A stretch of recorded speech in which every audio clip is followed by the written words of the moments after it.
Salah, bentar. Assalamualaikum warahmatullahi wabarakatuh. Kami dari kelompok 3, eh, perilaku organisasional akan mempresentasikan tema tentang emosi dan suasana hati. Next.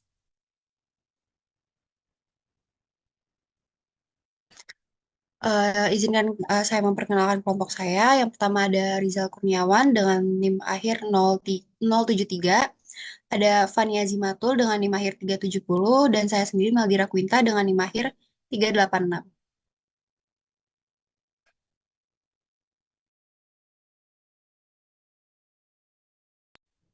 Oke, baik. Yang pertama tentang pengertian dari emosi.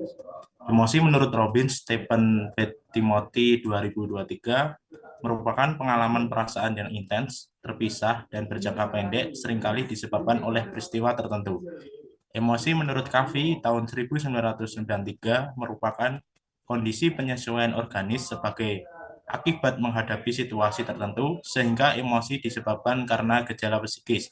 Untuk yang ketiga, emosi menurut Lailatul Fitriyah dan Muhammad Jauhar dan Anissa tahun 2016, emosi adalah perasaan intens yang ditunjukkan kepada seseorang ada sesuatu dan reaksi terhadap seseorang atau kejadian dan dapat ditunjukkan ketika merasa senang mengenai sesuatu, marah kepada seseorang, cemas ataupun takut terhadap sesuatu. Jadi dari tiga pengertian tersebut bisa ditarik kesimpulan bahwa emosi merupakan suatu perasaan intens yang bersifat sementara dan muncul sebagai respon terhadap suatu peristiwa atau keadaan tertentu. Emosi melibatkan reaksi psikologis dan fisik sebagai bentuk penyesuaian diri terhadap situasi yang dihadapi. Emosi dapat diarahkan kepada orang lain atau sesuatu dan wujudnya beragam seperti rasa senang, marah, cemas, atau takut. Untuk yang kedua, pengertian dari suasana hati. Suasana hati menurut Robin Stephen Timothy 2023, perasaan yang cenderung bertahan lebih lama dan kurang intens dibandingkan emosi dan tidak memiliki stimulus kontekstual. Itu yang kedua, suasana hati menurut Alni Dawn tahun 2015 merupakan perasaan-perasaan yang cenderung kurang intens dan yang terjadi karena situasi dan kondisi yang dialami. Itu yang ketiga, suasana hati menurut Thayer tahun 1809 merupakan suatu hal yang dialami secara sadar oleh seseorang dan dapat dinilai berdasarkan perilaku maupun postur tubuh seseorang.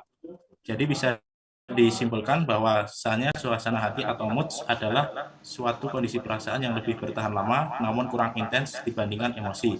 Suasana hati tidak selalu dipicu oleh stimulus atau kejadian tertentu secara langsung, melainkan dipengaruhi oleh situasi dan kondisi yang dialami. Suasana hati dialami secara sadar oleh individu dan dapat dikenali melalui perilaku serta postur tubuh seseorang. Menurut Robin tahun 2015 terdapat tiga hal yang sangat erat maknanya. Yang pertama, afeksi merupakan mencakup perasaan yang dialami seseorang meliputi suasana hati. Untuk yang kedua, emosi merupakan perasaan intens yang diarahkan pada seseorang atau sesuatu. Yang ketiga, suasana hati merupakan perasaan yang kurang intens dibandingkan emosi dan seringkali muncul tanpa sebuah peristiwa spesifik sebagai stimulus.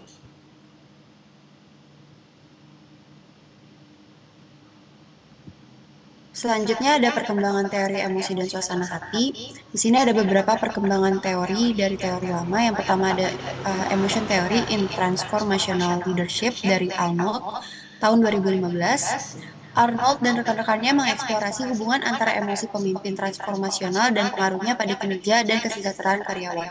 Pemimpin yang mengekspresikan emosi positif cenderung meningkatkan kinerja dan motivasi karyawan, sementara emosi negatif dari pemimpin bisa menurunkan semangat tim. Lalu ada Theory of Emotional Response to Job Stress dari Bereswell tahun 2016. Teori ini menjelaskan bagaimana respon emosional terhadap stres kerja mempengaruhi suasana hati karyawan. Stres yang tinggi dapat menyebabkan ketegangan emosional yang berkelanjutan yang pada akhirnya dapat menurunkan kinerja dan kesejahteraan karyawan. Lalu ada mood regulation theory in the workplace dari Bledo tahun 2017. Bledo dan rekan-rekan mengemukakan teori pengaturan suasana hati yang berfokus pada bagaimana karyawan secara aktif mengelola emosi mereka untuk mencapai tujuan. Karyawan menggunakan strategi seperti pemfokusan ulang atau penurunan emosi negatif untuk mempertahankan produktivitas dan kreativitas.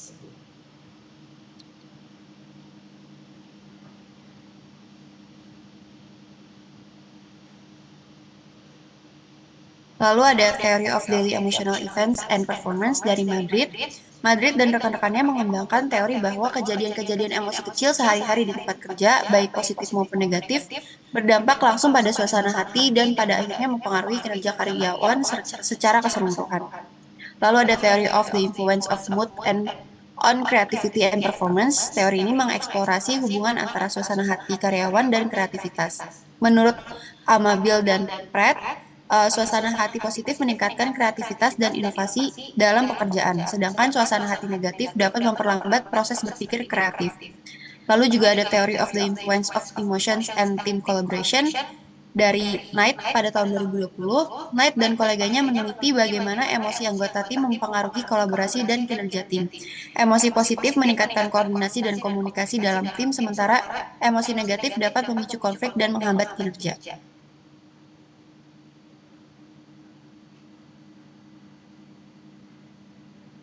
Lalu ada Theory of Emotion Response to Uncertainty in the Workplace. Teori ini berfokus pada bagaimana karyawan merespon emosi terkait dengan ketidakpastian di tempat kerja seperti perubahan organisasi atau pandemi.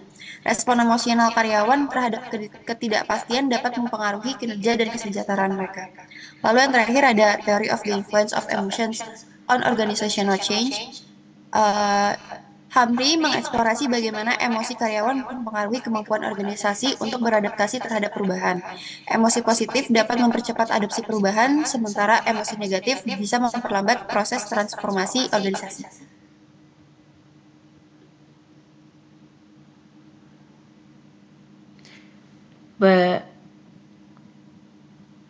Baik, di sini saya akan menjelaskan keterkaitan dengan bidang lain. Emosi dan suasana hati terkait erat dengan psikologi karena mempengaruhi perilaku dan kesehatan mental. Dalam bidang kesehatan, emosi dapat mempengaruhi fisik seperti tekanan darah dan sistem imun. Selain itu, dalam pendidikan, suasana hati siswa berpengaruh pada proses belajar. Di seni, emosi menjadi elemen penting dalam ekspresi kreatif. Next. Studi case-nya itu eBay Inc. adalah ajang pasar online dunia di mana pembeli dan penjual berhimpun dan berdagang apa saja. Perusahaan ini bermarkas di San Jose, California dan berdiri pada tahun 1995. Perusahaan ini memiliki website dalam banyak bahasa di dunia yang dapat memberikan pelayanan ke seluruh dunia. Awal berdirinya perusahaan ini ditandai dengan didirikannya auction web pada tanggal 5 September tahun 1995 oleh seorang programmer komputer Pierre Omidyar. Situs ini awalnya merupakan situs pribadi, namun kemudian situs ini mampu menjual item pertamanya adalah pointer laser yang rusak dengan harga $14.083. Jadilah eBay yang awalnya hanya dijadikan sebagai hobi oleh sang pendirinya, hingga pada suatu saat internet service providernya mengatakan bahwa dia perlu mengupgrade situsnya menjadi akun bisnis karena tingginya jumlah lalu lintas ke situs web. Dengan di-upgrade-nya situs ini dan mengakibatkannya kenaikan harga dari $30 per bulan sampai $250. Akhirnya memaksa Omidyar untuk mulai mengisi situsnya. Ia akhirnya mempekerjakan Chris Agarpau sebagai karyawan pertama eBay yang menangani jumlah cek yang datang untuk dibayarkan. Next.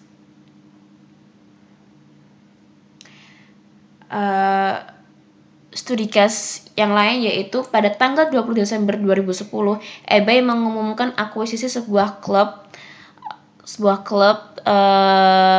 BandFriends.co.id seharga 150 juta atau dalam rupiah yaitu 197 juta untuk memperkuat dalam dolar sebesar $197 untuk memperkuat posisi perusahaan dalam industri fashion di Eropa. Kini situs ini memiliki 100 juta pengguna aktif di seluruh dunia dan menjadi pasar online terbesar di dunia di mana para penggunanya bisa membeli dan menjual apa saja. Mac Whitman, CEO eBay, adalah seorang pemimpin dengan kecerdasan emosional tinggi.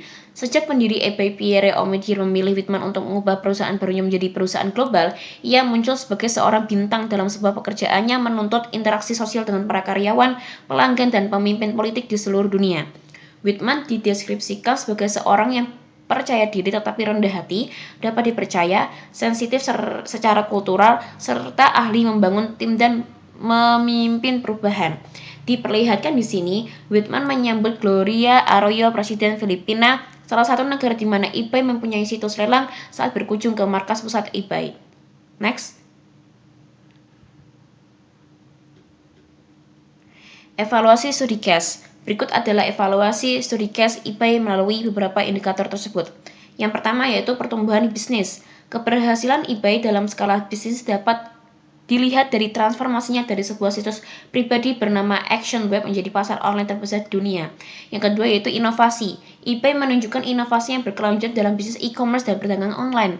Yang ketiga itu ekspansi pasar global. Ekspansi global eBay juga menjadi salah satu indikator keberhasilannya. Dengan situs dalam berbagai bahasa dan layanan di seluruh dunia, eBay telah berhasil mengubah dirinya dari perusahaan lokal di AS menjadi perusahaan internasional. Yang keempat yaitu kepemimpinan. Kepemimpinan yang kuat dari Mac Whitman, CEO eBay pada saat itu, sangat berpengaruh dalam keberhasilan perusahaan ini. Yang kelima yaitu reputasi dan kepercayaan. Keberhasilan eBay juga tercermin dalam reputasi dan kepercayaan yang dibangun oleh perusahaan. Yang keenam yaitu kemampuan menghadapi tantangan dan adaptasi. eBay juga harus diukur dalam kemampuannya untuk menghadapi tantangan pasar yang berubah-ubah. Next.